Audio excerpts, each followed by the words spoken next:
Hi everyone, welcome to this 10 minute series. आज का हमारा जो टॉपिक है ये बड़ा ही इंटरेस्टिंग टॉपिक है और रिसेंटली एसएससी जेई के एग्जाम में इससे काफी सारे क्वेश्चंस देखे गए थे। टॉपिक का नाम तो आप सब लोग देख ही चुके हैं, पावर फैक्टर इंप्रूवमेंट। जी हाँ, अब ये पावर फैक्टर की डेफिनेशन तो हम सब समझते ही हैं और अगर वाइवा में कोई पूछे तो बता भी देंगे कि cos फाई होता है पावर फैक्टर, या वोल्टेज करंट के बीच के एंगल के कोसाइन को पावर फैक्टर कहते हैं। लेकिन इससे डेप्थ में आज इस लेक्चर में हम लोग कवर करने वाले हैं। पावर फैक्टर सिर्फ इतना सा ही नहीं होता है, पावर फैक्टर के बारे में बहुत सारी जुड़ी हुई ऐसी ऐसी इंटरेस्टिंग चीजें हैं जो कि आज हम सीखेंगे। तो चलिए स्टार्ट करते हैं। देखिए गाइस, अगर आप लोग इस चैनल पे फर्स्ट टाइम आए हैं तो इस चैनल को जल्दी से सब्सक्राइब कर लीजिए, क्योंकि यहां पर आपको एक ऐसी ऑथेंटिक और जेन्युइन गाइडेंस मिलती है, वो भी सिलेक्टेड कैंडिडेट से, जो कि आपको भी एग्जाम के सिलेक्शन तक लेके जाएगी। चलिए स्टार्ट करते हैं। देखिए, सबसे पहले तो भाई पावर फैक्टर क्या होता है। तो अगर कोई आपसे पूछता है कि पावर फैक्टर क्या है, तो आपको उसका फॉर्मूला नहीं बताना है cos फाई, आपको यह भी नहीं बताना है कि वोल्टेज और करंट के बीच के एंगल का कोसाइन पावर फैक्टर होता है। एक पर्टिकुलर सही डेफिनेशन होगी, it is the measurement of the usefulness of the power. मतलब क्या है कि जैसे किसी सिस्टम में अगर वोल्टेज की वैल्यू 100 वोल्ट है और करंट की वैल्यू 5 एम्पियर है, तो अभी यहां पर जो टोटल पावर अवेलेबल है वो है 100 इंटू 500 वोल्ट एम्पियर। लेकिन क्या ये पूरी की पूरी 500 जो पावर आ रही है ये आप यूज कर सकते हैं? नहीं। आप यूज कितनी कर सकते हैं? जब आप इसमें पावर फैक्टर का मल्टीप्लाई कर देंगे, मतलब मान लीजिए अगर वो 0.8 है तो फिर आता है 400 वॉट। मतलब मेरे भाई इस 400 वॉट की पावर को ही आप यूज कर सकते हैं। तो आगे से हमेशा याद रखिएगा, पावर फैक्टर क्या होता है?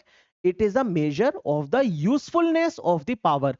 टोटल पावर में से हम कितना एक्चुअली यूज कर सकते हैं वो होता है पावर फैक्टर, पहली चीज। अब इसके बहुत सारे फॉर्मूले हैं, जैसे कि power factor cosine of angle between V and I, आप सब जानते हैं। Power factor R upon Z होता है, रेजिस्टेंस अपॉन इंपेडेंस। और मेरे भाई पावर फैक्टर होता है active power upon apparent power का ratio. Active power is P, apparent power is S. ये बात समझ में आती है? Very good. अब यहां पर एक चीज इंटरेस्टिंग है, नोटिस करिए इस पावर ट्रायंगल के बारे में। ये क्या है? पावर ट्रायंगल है। यहां पर तीन पावर दिखाई गई है, कौन कौन सी? ये जो हॉरिजॉन्टल कंपोनेंट है वी आई कॉस फाई, ये हो गया रियल पावर। जो वर्टिकल कंपोनेंट है वी आई साइन फाई, ये कौन सी पावर हो गई? Reactive power. और ये जो हाइपोटेन्यूज है V इंटू आई, इसे कहते हैं अपेरेंट पावर। और जो एंगल आता है यहां पे वो होता है पाई, पावर फैक्टर एंगल। तो इस पावर ट्रायंगल का यूज करके हम लोग अलग अलग रिलेशंस निकाल सकते हैं पावर्स के बीच में। कौन कौन सा? जैसे कि यहां पे kilowatt equal to V I cos phi, मतलब P बराबर होता है V I cos phi, Q बराबर होता है वी आई साइन फाई। अब इनके बीच में आपस में क्या रिलेशन निकलता है? देखो, S होता है V इंटू आई, आपस में रिलेशन निकलता है एस स्क्वायर बराबर P square plus Q square. Hypotenuse का स्क्वायर बराबर perpendicular square plus base square. तो एस की वैल्यू आ जाएगी under root P square plus Q square. और एक सबसे इंपॉर्टेंट चीज यहां पर निकलती है, क्या? वो होती है Q बराबर, अगर हम टेन फाई लिखेंगे तो टेन फाई होता है perpendicular Q upon base P। तो यहां पर Q हो जाएगा P टेन फाई के बराबर। तो ये आपको याद रखना है, क्योंकि इसका मैं अभी आगे भी एक यूज करके बताऊंगा आपको। ठीक है, इतना क्लियर है? चलो, पावर फैक्टर से दिक्कत क्या है? पावर फैक्टर हमारे लिए क्यों इतना जरूरी है? क्या इससे दिक्कत है? अभी अभी मैंने आपको एक फॉर्मूला बताया मेरे भाई, P बराबर वी आई कॉस फाई। तो आप अगर देखते हो I बराबर कितना आएगा? P upon V cos phi. मतलब I inversely proportional to power factor है। अब इसका क्या मतलब है? जितना ज्यादा पावर फैक्टर को तुम और खराब करोगे और घटाओगे, करंट सिस्टम से उतना ही ज्यादा ड्रॉ होगा। तो अगर करंट ज्यादा होगा तो इससे क्या होगा? आई स्क्वायर आर लॉस इंक्रीज हो जाएंगे। ज्यादा आई स्क्वायर आर लॉस, ज्यादा करंट के लिए हमें कंडक्टर भी मोटा रखना पड़ेगा, नहीं तो कंडक्टर जल जाएगा। थिकर कॉस्टलियर कंडक्टर, ज्यादा केवीए रेटिंग रहेगी इक्विपमेंट की, बड़ा बड़ा इक्विपमेंट लगाना पड़ेगा, बड़ा कंडक्टर का साइज है तो ज्यादा लॉस होगा, एफिशिएंसी गिर जाएगी, वोल्टेज रेगुलेशन खराब हो जाएगा। और उसकी हीटिंग मतलब हैंडलिंग कैपेसिटी भी कम हो जाएगी किसकी, सिस्टम की। मतलब ओवरऑल जो सिस्टम है वो पहले ज्यादा अच्छे से सिस्टम को हैंडल कर पा रहा था, लेकिन अब उतना अच्छे से हैंडल नहीं कर पाएगा क्योंकि उसमें ज्यादा टेम्परेचर बढ़ गया है।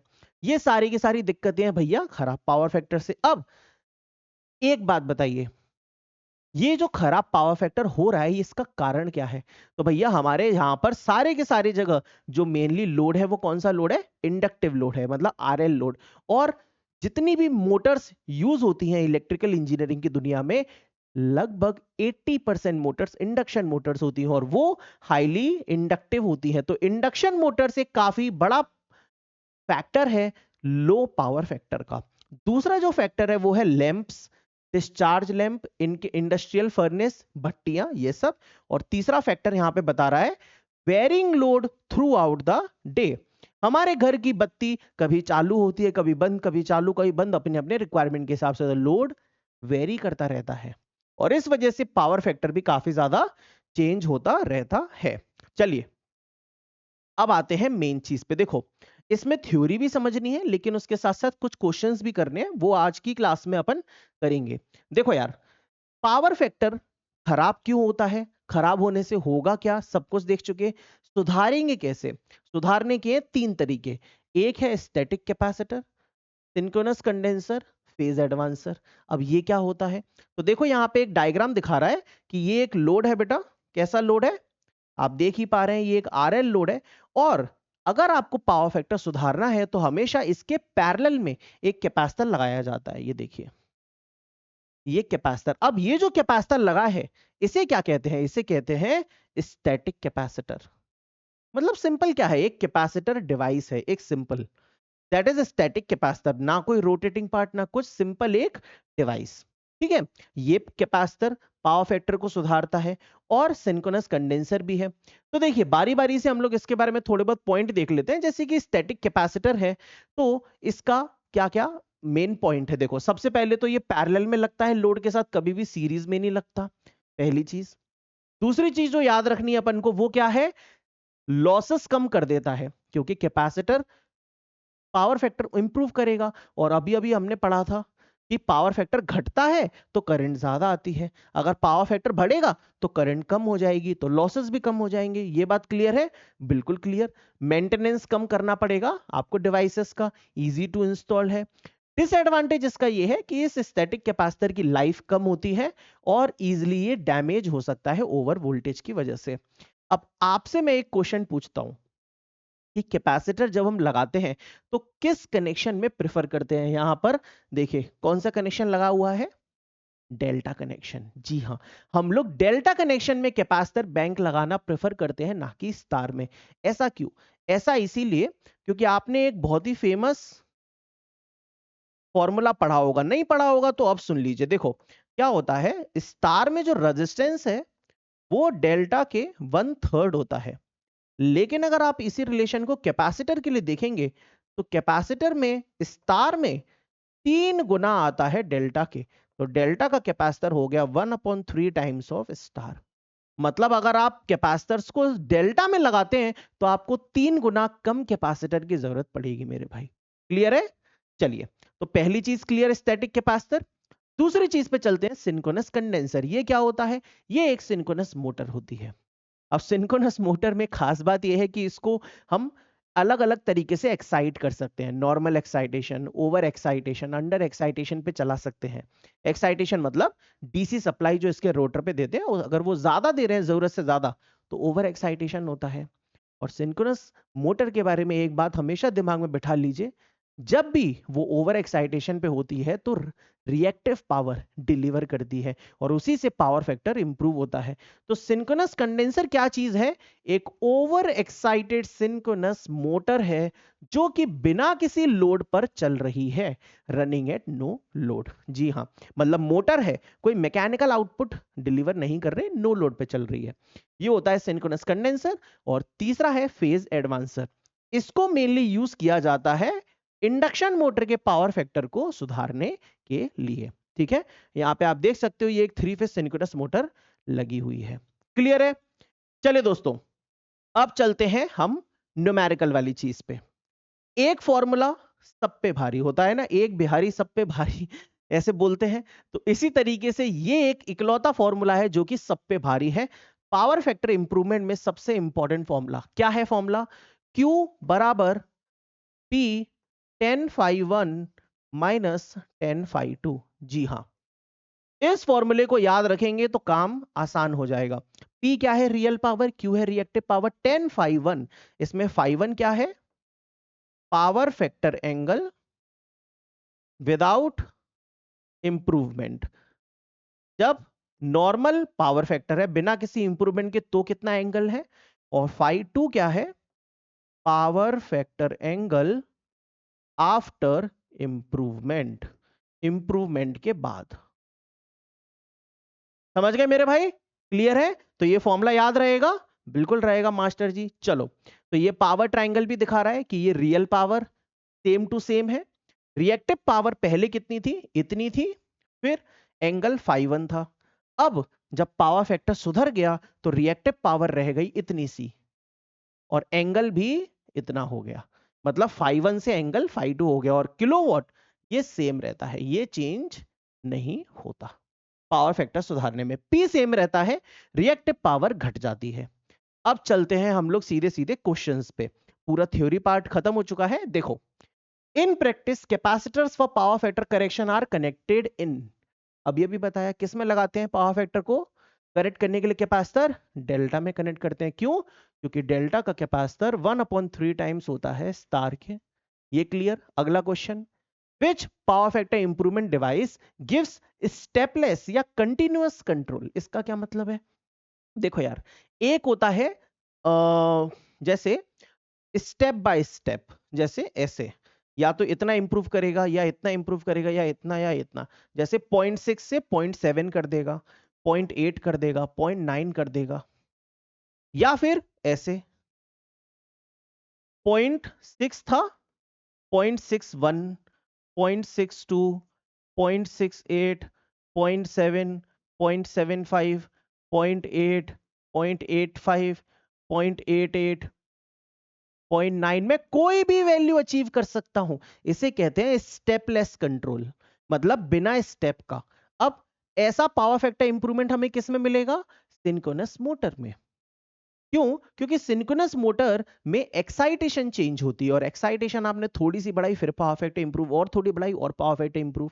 लेकिन जो कैपेसिटर की बैंक होती है उसमें तो एक कैपेसिटर लगा होगा या दो या तीन या चार, है ना, डिस्क्रीट वैल्यू में, तो उसमें इस तरीके से पावर फैक्टर इंप्रूव होगा। लेकिन ये इंप्रूवमेंट मिलेगा हमें सिंक्रोनस कंडेंसर के साथ। तो स्टेपलेस कंट्रोल सिंक्रोनस कंडेंसर में होता है। अगला question, after power factor correction the active power drawn by the load. बताओ भैया, अगर पावर फैक्टर करेक्ट कर लेंगे तो एक्टिव पावर जो लोड ले रहा है क्या वो चेंज होती है? अभी तो बताया, ट्रायंगल में पावर फैक्टर में किलोवाट जो है वो सेम रहता है, तो रिमेन्स अनचेंज्ड। क्लियर? अगला क्वेश्चन, इनमें से कौन सा पावर फैक्टर के कम होने का कारण नहीं है? इंडक्शन मोटर कारण है? बिल्कुल है। आर्क या डिस्चार्ज लैंप, ये भी पढ़ा था। इंक्रीज्ड मैग्नेटाइजिंग करंट ड्यूरिंग लो लोड पीरियड, जी हाँ, कम लोड होता है तो ज्यादा मैग्नेटाइजिंग करंट हमारा डिवाइस खींचता है, इससे भी पावर फैक्टर घटता है। लेकिन synchronous motor operating eight leading power factor, क्या इससे पावर फैक्टर घटता है? जी नहीं, घटता नहीं है, इससे तो सुधरता है। अब आ गया अगला क्वेश्चन, आ जाइए इधर। इस क्वेश्चन को देखिए, बहुत ही प्यारा क्वेश्चन है। एक ऑल्टरनेटर सप्लाई कर रहा है 400 किलोवाट, ठीक है, 0.5 लैगिंग पावर फैक्टर पे। ऑल्टरनेटर सप्लाई कर रहा है 400 किलोवाट इतने पावर फैक्टर पे। अगर पावर फैक्टर को बढ़ा के यूनिटी कर दिया जाए तो फिर सेम लोडिंग के लिए कितना एक्स्ट्रा किलोवाट उसको सप्लाई करना पड़ेगा, है ना? तो देखो दोस्त, क्या है, एक ऑल्टरनेटर सप्लाई कर रहा है 400 किलोवाट 0.5 लैगिंग पावर फैक्टर पे। तो अब पावर फैक्टर को यूनिटी कर दिया, तो पहले पावर फैक्टर कितना था? 0.5 लैग।